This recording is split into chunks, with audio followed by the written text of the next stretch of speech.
Hey guys, it's Will of Potato Strong here. I want to do a video on the 7 habits of highly ineffective dieting.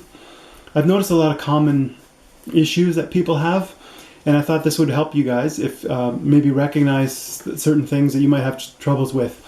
So awareness is kind of the first step to making changes, and hopefully this can help. These are my 7. There's no particular order, and there's probably other ones, but I just came up with these 7. One of the habits of highly ineffective dieting is trying to limit portions. So it's a common dieting theme. People get into the cyclical nature where they try to cut back on the portions of what they eat. And that doesn't work for very long because you get hungry and you're kind of trying to limit yourself. So you can do it for a little while. You can use willpower. And when you're eating fatty foods like animal products, meat and dairy, fish, oil, all the processed foods, they tend to be high in calories, high in fat, and you need to eat lower amounts of those foods to reduce the calories. And that's the approach that people take, and that just doesn't work because they're addictive salt, sugar, fat foods, and you want to eat more of them. And so that's why dieting only works short term, and then eventually you relapse.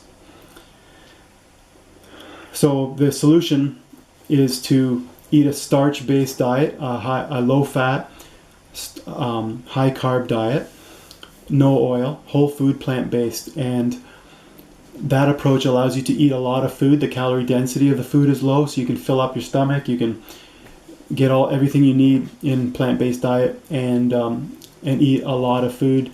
And that allows you to eat what you want, be full, satiated, and not gain weight because the calorie density of this food is lower.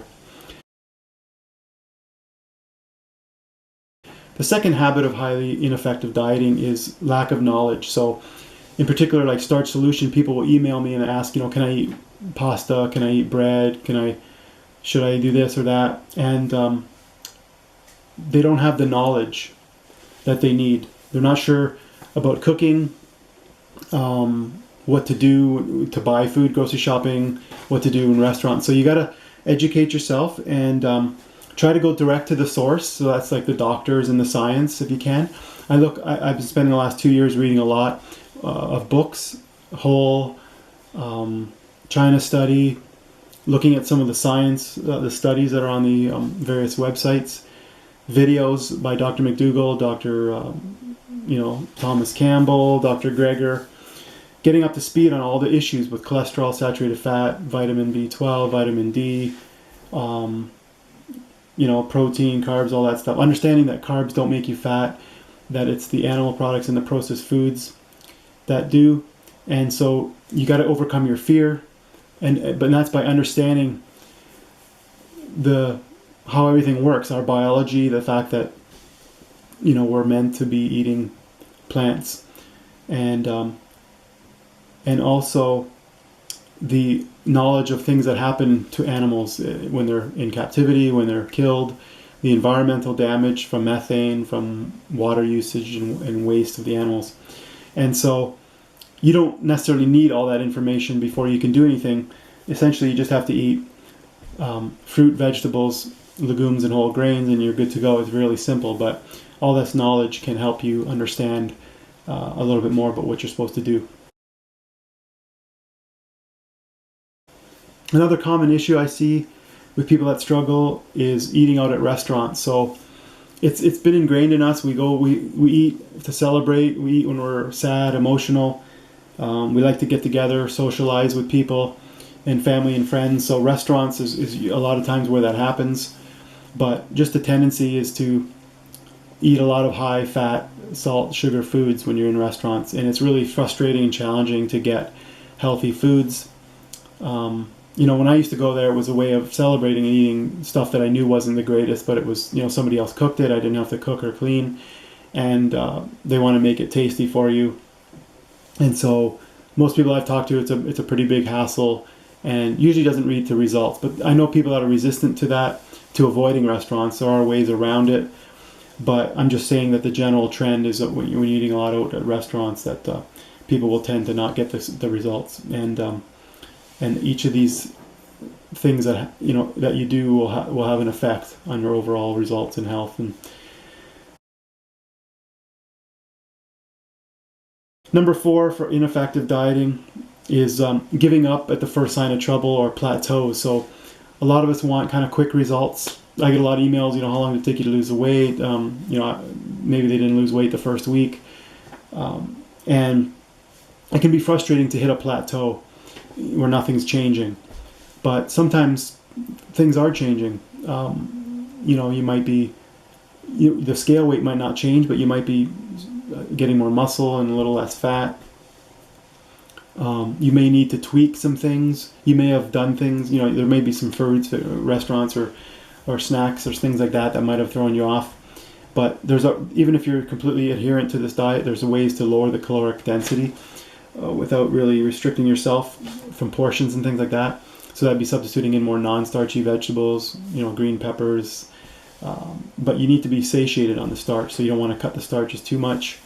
But, you can look at the, obviously the oils, but the nuts and seeds potentially, some of the higher breads, things like that, coming down on the calorie density scale, and more whole foods.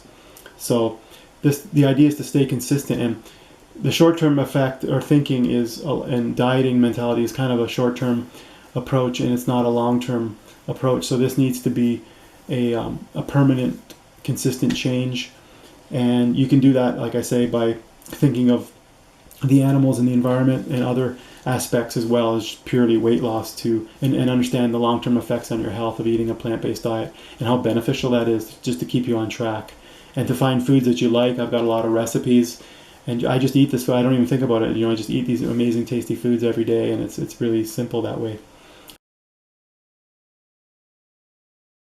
Number 5, another habit of highly ineffective dieting is trying to moderate. So there's a lot of diets that talk about moderation, and that means that they want you to keep eating the junk, but just not as much. Eat a smaller amount or less often, and that doesn't really work. If you think about people, what we eat is like a food addiction to salt, sugar, fat. The same goes with alcohol and cigarettes. So, you don't tell an alcoholic to cut back on the beer or the alcohol, you don't tell a cigarette smoker to eat, smoke just a few cigarettes a day. So basically, the best way to get over these cravings is to really cut them out 100%, and moderation just doesn't work. So one of the reasons people say that is because they don't want to stop eating those foods, and it's really a defensive mechanism. And I think that you have to accept that a lot of people can't really moderate some of the stuff. If you eat a whole jar of nuts or power through a jar of salted nuts or half a jar, you got to recognize some of those tendencies that you have, and you can have certain desserts here and there, and you can have maybe on a special occasion, but it can become a daily event and just something that is becoming too much of the diet.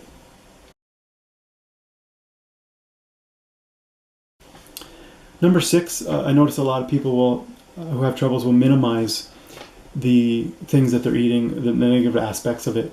So that would be minimizing the amount of oil, the amount of junk foods, or even off-plan meat and dairy even. I talked to a lot of people who were disappointed at the results, like cholesterol, weight loss, and when you dig a little deeper, you find out that they're not doing it 100%. And so you're minimizing, like if you're truly only doing 1%, it's probably fine, or 5% or whatever that might be. But in reality, it's a lot more than that. Like if you do a budget and you actually look at everything you spend your money on, you start finding out, I spent a lot more on Starbucks, or I spent a lot more shopping for clothes than I thought. And so we tend to forget things. We tend to minimize, like Dr. McDougall said, all dieters are liars, and not necessarily consciously, but you basically kind of forget. And there's been studies where people ask to recall their food, and they just are horrible at recalling what they ate. So we tend to forget what we ate, and maybe consciously or unconsciously minimize the effect of these things. So, I want to mention that a lot of these things that are off the plan are definitely going to have an effect. So you might think that, well, I just had a little bit of this or a little bit of that, but it's definitely a big deal to adhere to this as much as possible, because you'll get better results with close to 100% of adherence.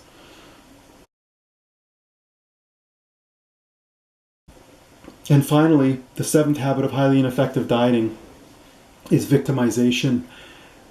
So a lot of these things have to do with a mindset that I've noticed. When I see people that are very knowledgeable, they understand the science, they understand a lot of stuff that Dr. McDougall and other Dr. Greger and those have said about a plant-based diet, so they have that knowledge.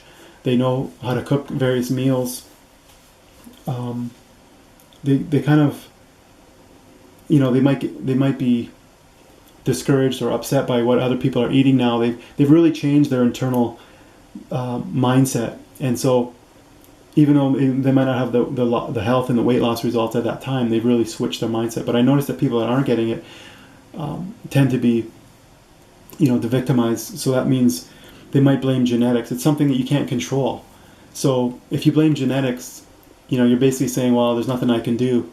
And we're all pretty much predisposed to gaining weight. Some people don't, but the majority, you can see the rates of obesity now. We're all predisposed, because when we were running around hundreds of thousands of years ago, we were basically feast or famine. So when you find something, you eat it, you gain some fat. It keeps you going in those periods when you can't find food. So fat storing is definitely something that we're sort of, laid out to do. So blaming genetics is really not beneficial. There's nothing you can do.